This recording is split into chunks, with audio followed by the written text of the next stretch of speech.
Good evening. It's about time is on, and we're, as you know, this is a chronological Bible study through the entire Bible, and we started off in Genesis, and we're still in Genesis. We're every day 6 p.m., but we did Genesis 1 through 11, and we hit all. Then we jumped right into Job, and then we went from Job. Good evening.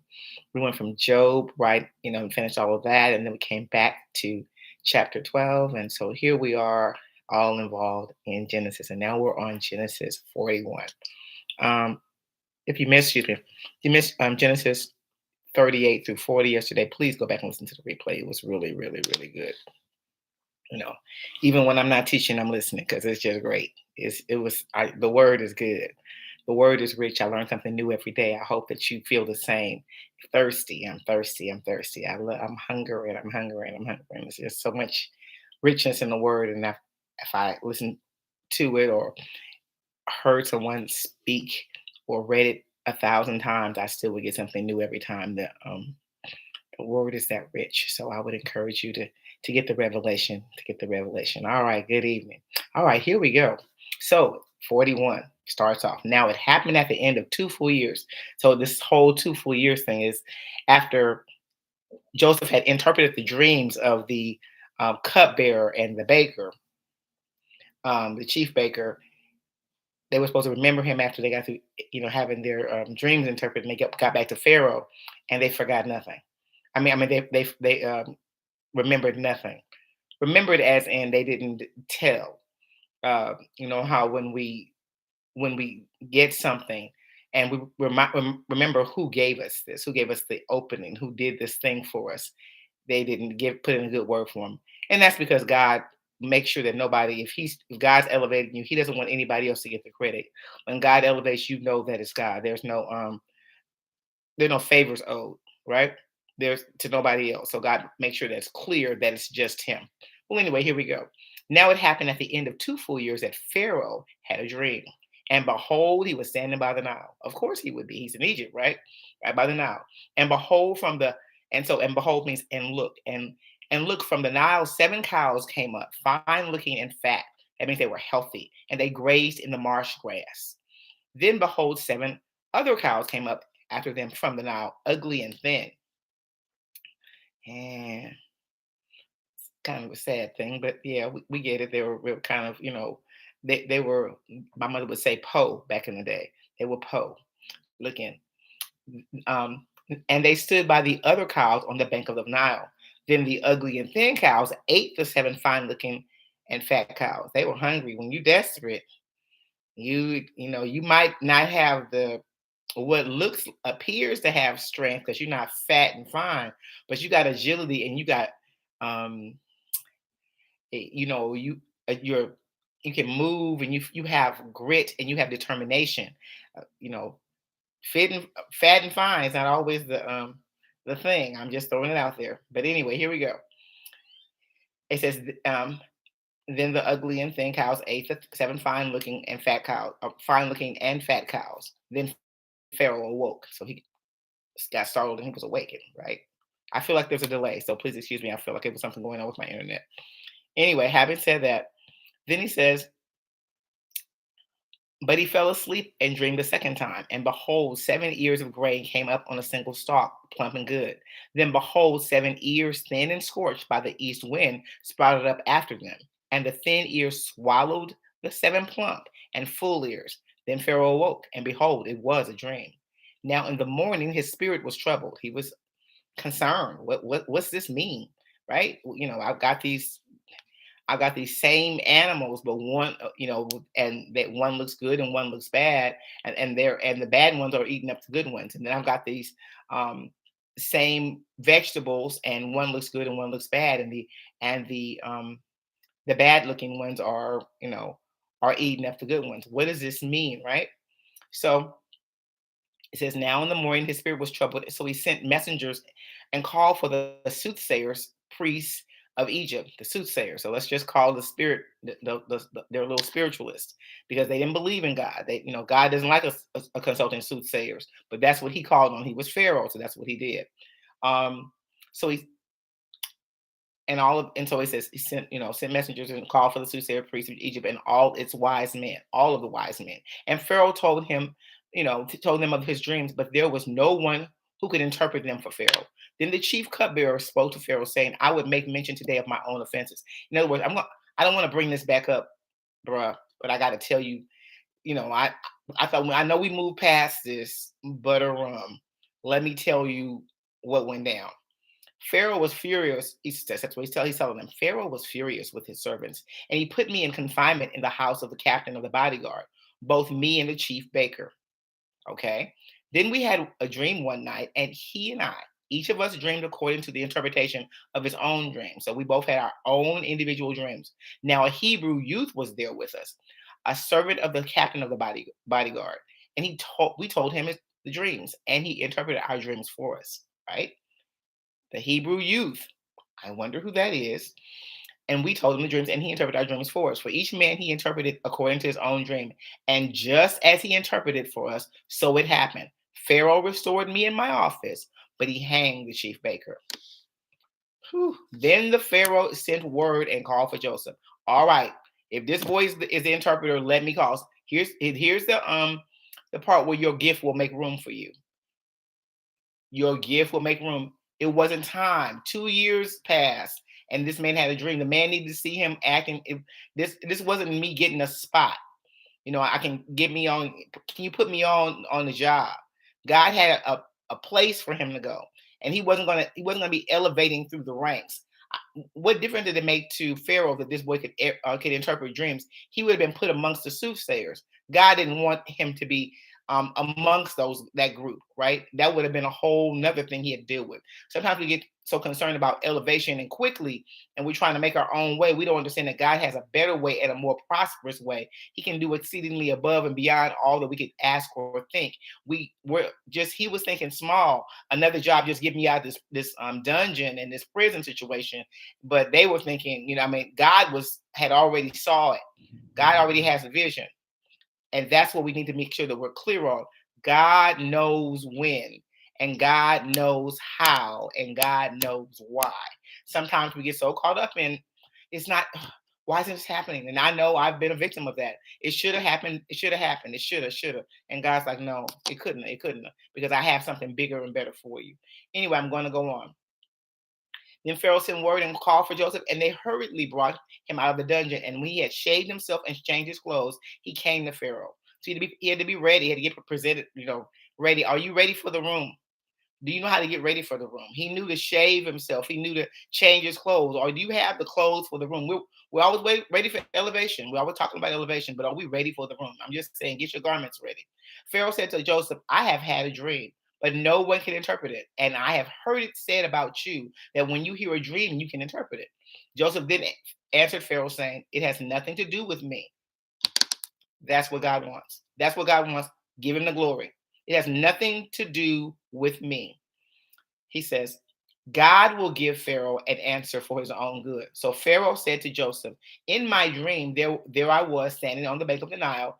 Behold, 7 cows, fat and fine looking, came up out of the Nile, and they grazed in the marsh grass. Then behold, 7 other cows came up after them, poor and very ugly and thin, such as I have never seen for ugliness in the land of Egypt. So he has not ever seen nothing like this.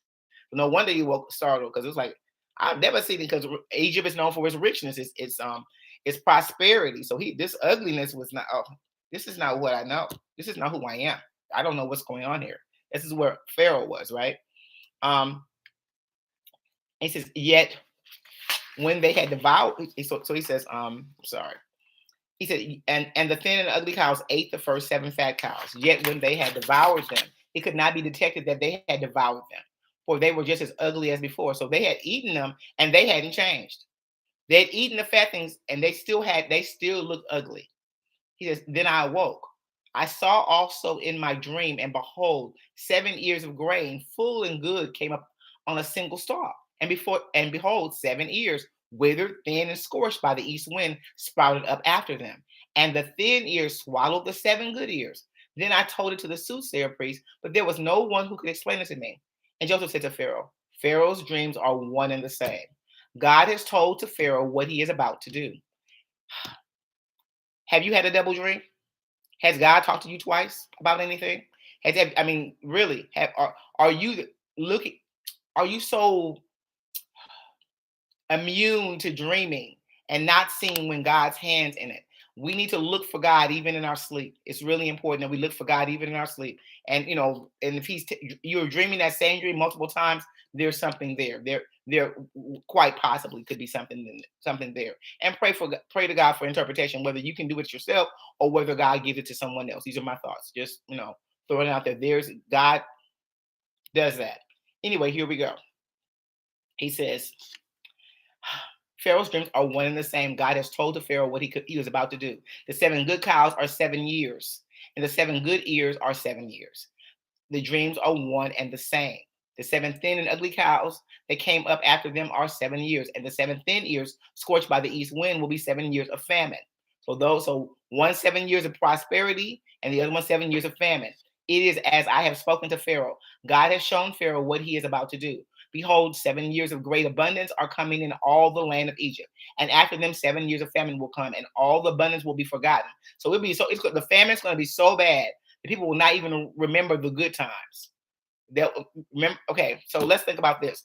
Remember talked about the Roaring Twenties, how great it was, for some Americans, and the Roaring Twenties, and then the Depression came. They forgot all about that. The Roaring Twenties, and then Depression of '29, and people were jumping out they forgot all about the roaring. It wasn't nothing roaring then, because people forget when they're having lack.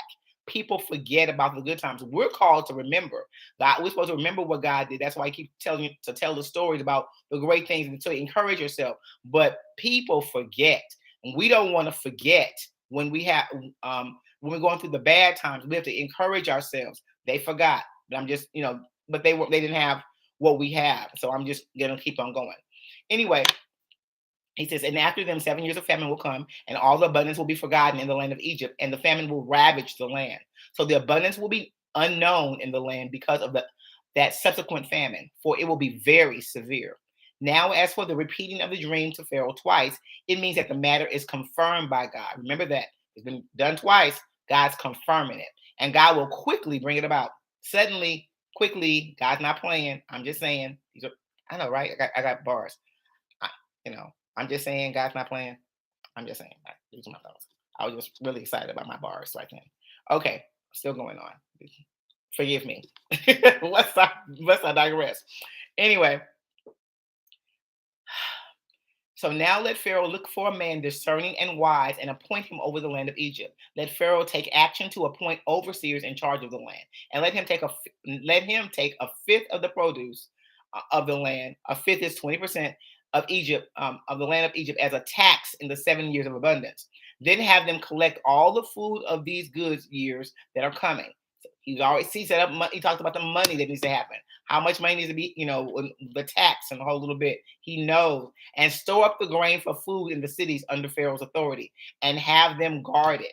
Let the food be used as a reserve for the land for the 7 years of famine, which will occur in the land of Egypt, so that the land will not perish during the famine. Now the proposal seemed good to Pharaoh and to all the servants. Then Pharaoh said to his servants, "Can we find a man like this, in whom there is a divine spirit?" They knew the real. So that's another thing. If you walking with God, when you're walking with God, the enemy and they were in because they were worshiping other gods, recognizes the God in you. He recognized the spirit is recognizable. Is your spirit recognizable? I'm just throwing that out there. Is your spirit recognizable? So Pharaoh said to Joseph, "Since God has informed you of all of this, there is no one as discerning and wise as you are. You shall be in charge of my house, and all my people shall be obedient to you. Only regarding the throne will I be greater than you." Pharaoh also said to Joseph, "See, I have placed you over all the land of Egypt." See, he was just looking for an end. Can you remember me? And I can, I can put me on, bruh, and I can, get in that palace, and I can work a little bit, and and I not be down here in this dungeon. When God puts you on, you're on. God put this boy on. He was only second to Pharaoh. He was Pharaoh was only like the figurehead. This man was in charge. That's how God does it. That's the gift of administration. This boy was flowing like that. And can I take you back a little bit? Even in his daddy's house, even in his daddy's house, his daddy taught him how to run things because he was out there going into the fields and reporting on his brothers and seeing how they were doing and what they were doing. He was being taught at an early age how to run things. That gift was flowing early. He was taught to be a boss. And even though they were much older, he was taught to be a boss. Here we are here. This boy is flowing in his anointing right now. He is flowing in the anointing. All right. See, I have placed you. So it says, see, I have placed you over all the land of Egypt. Then Pharaoh took off his signet ring from his hand and put it on Joseph's hand and clothed him in garments of fine linen, better than what he had, right? And put the gold necklace from around his neck. I'm taking off what I have. That's how much you can have my stuff because that's how much of a boss you are. That's what God will do. And he had him ride in his second chariot, and they proclaimed ahead of him, bow the knee. Now Pharaoh's telling everybody the people, the citizens, bow the knee, and he placed him over all the land of Egypt. He told them they had to bow when Joseph walked through the door, came in the building. Oh man. Everybody's hands go up and they stay there. I'm just saying, wow, that's got me saying wow over here. Moreover, Pharaoh said to Joseph, though I am Pharaoh, yet without your permission, no one shall raise his hand or foot in all the land of Egypt, without your permission. No one shall raise his hand or foot in all the land of Egypt. You can't even walk and you can't raise your hand unless Joseph says so. Look what God's running Egypt through this boy. That's why this land was blessed, because of this boy. God's running Egypt. Look at that. God's running Egypt through this boy. Can God run the land that you have purview over, that you're close to, through you? Or can you be bought? Are you gonna let Potiphar's wife, do whatever? Are you gonna stand strong? All of these things. This boy has shown his loyalty to God and trying to do the right thing, no matter what. Even when he was having problems with his brothers, he still was doing what his daddy said. He went out to the fields based on what his daddy said, and looked for his brothers. He was being obedient unto almost death. He was being obedient. My. Anyway, the Pharaoh named him Zaphanath Paneah. And so some say that I like Targum Onkelos said the meaning of the thing was the man to whom mysteries are revealed. And then another one said one who reveals mysteries. Josephus says a finder of mysteries. There you go. So he was the man who mysteries were revealed. That's what it says. And so it goes on to say, and he gave him Asenath. That was the daughter of Potiphar, priest of On. On, by the way, to be his wife. On was was called the city of the sun. It's a major city in ancient Egypt, right? It was the capital of the 13th or the Heliopolite nome of Lower Egypt, right? And a major religious center. So this man was a priest in this. They worship the sun god. They worship the sun god, and his daughter brought that situation with her. Those ungodly characteristics, she brought that with her. I thought that was kind of cool how he was serving the SON and she was serving the SUN. It's not coincidental. It's not coincidental. All right, I'm throwing it out there. And Joseph went out over the land of Egypt. Now Joseph was 30 years old when he stood in the presence of Pharaoh, king of Egypt. He was 30 years old and he was running it. He was 30 years old. So before Moses was prince of Egypt, this boy was ruling Egypt. He was just think about that. We always talk about, the prince of Egypt, Moses and all of his connects. This boy was running Egypt. He didn't just lead the people out because, he was running Egypt. What a blessing. Look how God will put you on. Still going on. And Joseph went out from the presence of Pharaoh and went through all the land of Egypt. During the 7 years of plenty, the land produced abundantly, of course, because he was there. He had the anointing was on him. So he collected all the food of 30 of these 7 years, which occurred in the land of Egypt, and put the food in the cities. He put in every city the food from its own surrounding fields. So whatever was in Inglewood, he put whatever Inglewood grew. He had a a building, a holding place, if you will, a factory, or whatever, a building that was dedicated to holding Inglewood's food. And they did the same thing for the San Bernardino food, and whatever the cities were around, he did that. That's gifting. That's the gift of administration. I can run things. I love that. He was running it. Anyway,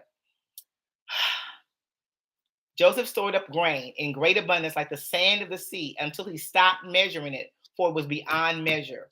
That's how much grain he was able to collect. It was beyond measure. Can we do the same? God is still doing in the beyond measure business. He is still in the beyond measure. Let's just know when it's harvest time. There's a time to plant, and there's a time to pull it up. It's time to know when we need to start discerning when it's harvest time.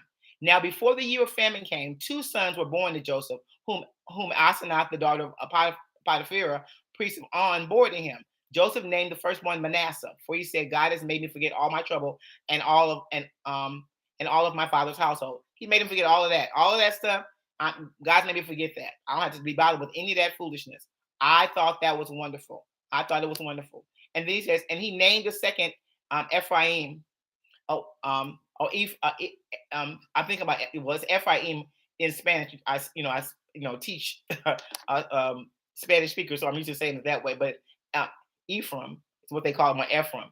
For he said, "God has made me fruitful in the land of my affliction." So this was a place where we was sent to perish. He was sent he was sent as a slave, and God has made him fruitful even in that.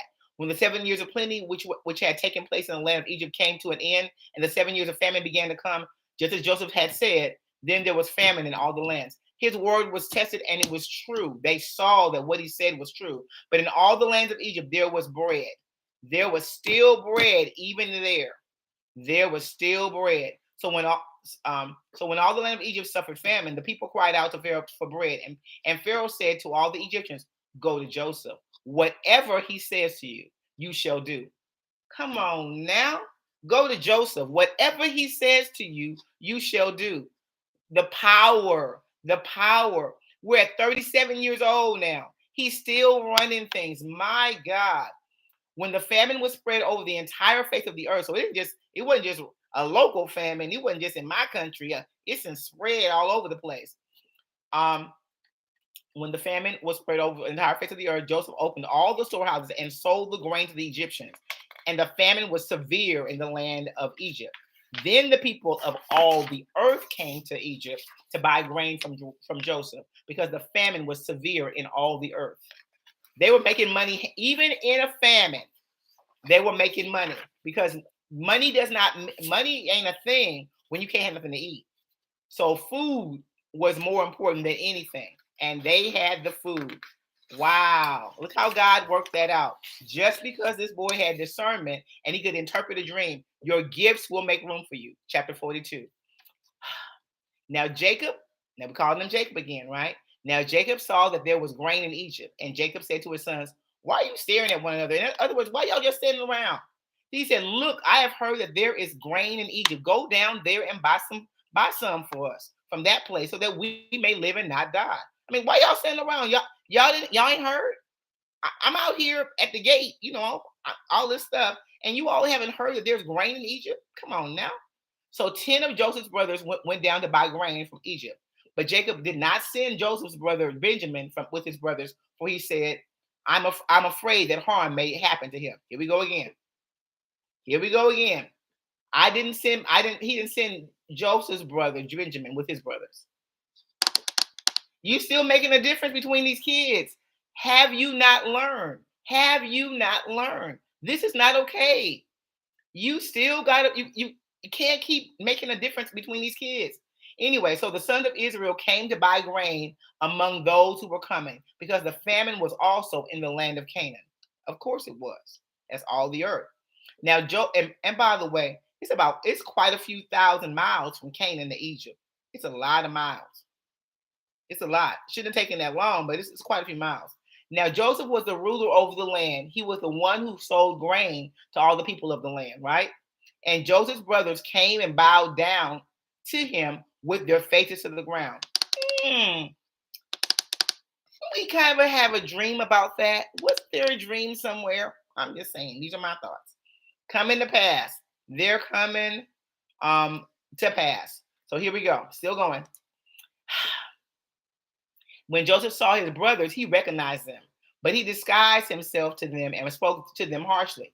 Now he disguised himself. Well, because he was dressed as an Egyptian. Who was he? They had changed his name too. So he was not the same person. I mean, he was the man. He said to them, "Where have you come from?" And they said, "From the land of Canaan to buy food." But Joseph had recognized his brothers, although they did not recognize him. This is again, it says that. And Joseph remembered the dreams which he had about them. And he said to them, he remembered the dreams. Because God's going to remind you, you are spies. You have come to look at the undefended parts of our land. And they said to him, "No, my Lord." See how they're my Lord and everything else. "But your servants have come to buy food. We are all sons of one man. We are honest men." I'm sure he said to himself, not sure about that. "We're honest men. Your servants are not spies." Yet he said to them, "No, but you have come to look at the undefended parts of our land." But they said, "Your servants are 12 brothers in all, the sons of one man in the land of Canaan. And behold, the youngest is with our father, and the one is no longer alive." Yet Joseph said to them, "It is as I said to you, you are spies. By this you will be tested. By the life of Pharaoh, you shall not leave this place unless your youngest brother comes here." He wanted to see his little brother. He wanted to make sure they hadn't done nothing to him. I mean, I got to see him. I want to see my brother with my own eyes. You all messed all the way up, but I want to see him with my own eyes. I'm gonna put you through a little something. Some say that it wasn't like that, but but it looks like he just was a little get back might have been happening. Just a little get back. It didn't last long, but a little get back was there. He still felt some kind of way. He didn't reveal himself right away, maybe because he was just trying to test them, but he didn't reveal himself right away. So here he goes.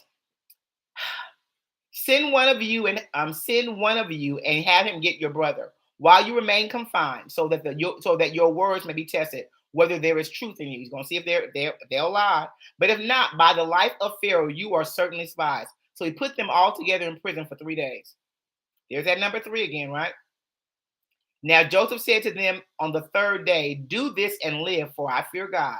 If you are honest men, let one of your brothers be confined in your prison.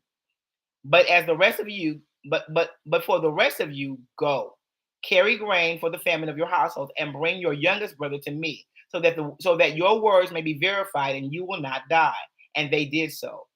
Then they said to one another, "Truly, we are guilty concerning our brother, because we saw the distress of his soul." So even this boy was looking distressed when they were dogging him out, when they were getting ready to sell him into slavery.